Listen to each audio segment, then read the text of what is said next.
किसी एक बैंक के इंटरेस्ट के ज़रिए से दूसरे बैंक में लोन का कर्ज़ा अदा करना कैसा है। नाम का इजहार नहीं किया गया है। शहर कटिहार बिहार। देखिए, मैं इस सवाल को थोड़ा सा फैलाता हूँ कि जैद है और उसने किसी एक बैंक में किसी काम के लिए किसी भी नाम से, मसलन होम लोन के नाम से, उसने 10 लाख रुपया का कर्ज़ा किसी एक बैंक से लिया है। अब जो कर्ज़ा उसे 10 लाख रुपए चुकाना है वो तो वाजिब है ही, लेकिन चूंकि बैंक से वो कर्ज़ा लिया है तो इस लोन के कर्ज़े में 10 लाख रुपए से भी ज़्यादा रुपए देने होते हैं, ये ज़रूरी होता है।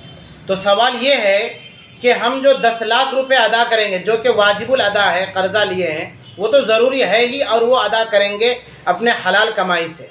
लेकिन जो लोन के नाम पर, इंटरेस्ट के नाम पर जो ज़्यादा रुपया लिया जा रहा है, तो क्या हम अपने बैंक ही के दूसरे अकाउंट से, जिसमें हमें इंटरेस्ट के नाम पर कुछ रकम वहाँ से मिल जाते हैं, तो दूसरे बैंक से इंटरेस्ट के नाम पर, सूद के नाम पर जो सूदी पैसा हमें मिला है दूसरे बैंक से, उस दूसरे बैंक के सूद के पैसे को हम इस बैंक के लोन में जो एक्स्ट्रा लिया जा रहा है लोन के नाम पर, उसमें हम दे सकते हैं या नहीं।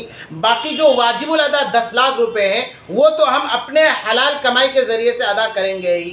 तो इस ताल्लुक़ से मैं एक तमहीद के तौर पर ये अर्ज़ करना चाहता हूँ कि देखिए, हम बैंक से ऐसा कर्ज़ा ही ना लें कि हमें जो हम लिए हैं पैसा उससे ज़ायद देना पड़ता हो।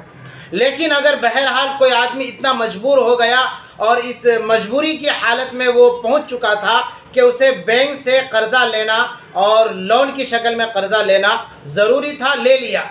अब जब वो कर्ज़ा चुका रहा है तो क्या दूसरे बैंक से जो इंटरेस्ट मिलता है वो दे सकते हैं या नहीं। तो सही बात यही है कि जो इंटरेस्ट है, सूद जो मिल रहा है, तो उसका हकदार जिसको मिल रहा है वो नहीं है, उसका वो मालिक नहीं होता है। लेकिन उसका मालिक कौन है ये भी नहीं पता, और इसी को ये इंटरेस्ट दिया जा रहा है चूँकि इसके अकाउंट में इतने पैसे थे। तो लिहाजा शरीयत का हुक्म ये है कि जो अपना असल कर्ज़ है उस कर्ज़ को तो अपने ही हलाल कमाई के ज़रिए से पैसे से अदा करेंगे। जो एक्स्ट्रा सूद देना पड़ रहा है तो इस बैंक से मिले हुए इंटरेस्ट को इस बैंक के लोन में देने की गुंजाइश है, मजबूरी की वजह से।